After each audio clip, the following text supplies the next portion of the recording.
কেউ যদি পাসপোর্ট নিয়ে আসে, পাসপোর্টের স্লিপ নিয়ে আসে, পাসপোর্টটা কীভাবে চেক করবা পাসপোর্টটা রেডি হয়েছে কি না, বুঝছো? তখন এই স্লিপটার মধ্যে নিয়ে আসলে এই যে দেখো এখানে আমরা গেলাম epassport.gov.bd, এই ওয়েবসাইটটাতে গেলাম epassport.gov.bd। এই সার্ভারে গেলে, এই ওয়েবসাইটে গেলে বা এই ওয়েবসাইটে তুমি এখানে গুগলতেও যেতে পারো, এখানে ই পাসপোর্ট লিখলে আইসা পড়বো।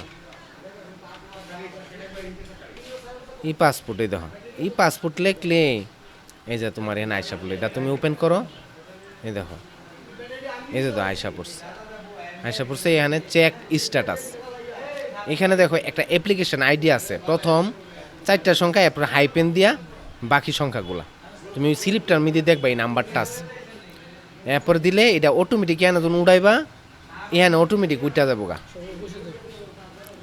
এখানে আইসা পড়বো। তাহলে তোমার বাকি থাকে হইলো তোমার ডেট অফ বার্থ, জন্ম তারিখটা দিবা। এই যে ডিডি আছে না, ডিডি হলো মানে দিন, আর মানে হলো মাস, ওয়াই হইলো ইয়ার। এটা এইভাবে সিরিয়ালে দেওয়া যাবে, আনাইলে এখানে ক্লিক করলে এখান থেকে তুমি দিয়া দিবা, দিয়া দিয়ে এখানে আই এম হিউম্যান দিয়া চেক দিলেই তোমার এখানে স্ট্যাটাসটা দেখাইবো কি পর্যায়ে আছে।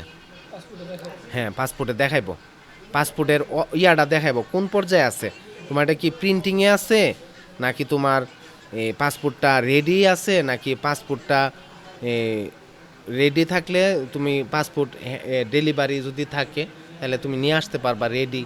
আবার পাসপোর্টটা যদি দেখায় যে হ্যাঁ কাজ চলতেছে, এভাবে তোমার বিভিন্নভাবে দেখাবে, অপশন দেখাবে, তখন তুমি এটা চেক করলে এটা পাসপোর্টটা চেক করতে পারবা। আর পাসপোর্ট আবেদনটা আমি পরে দেখাই দিব না আবার, আচ্ছা, আরেকটা ভিডিওতে। এটাতে দেখলা যে কিভাবে তুমি চেক করবা, বুঝছো? পাসপোর্টটা আবেদন করার পরে যে পাসপোর্টটা হয়েছে কি না, পাসপোর্টটার কী অবস্থা, পাসপোর্টটা দেখার জন্য এটা এই সাইটটাতে তুমি দেখতে পারবে, বুঝছো?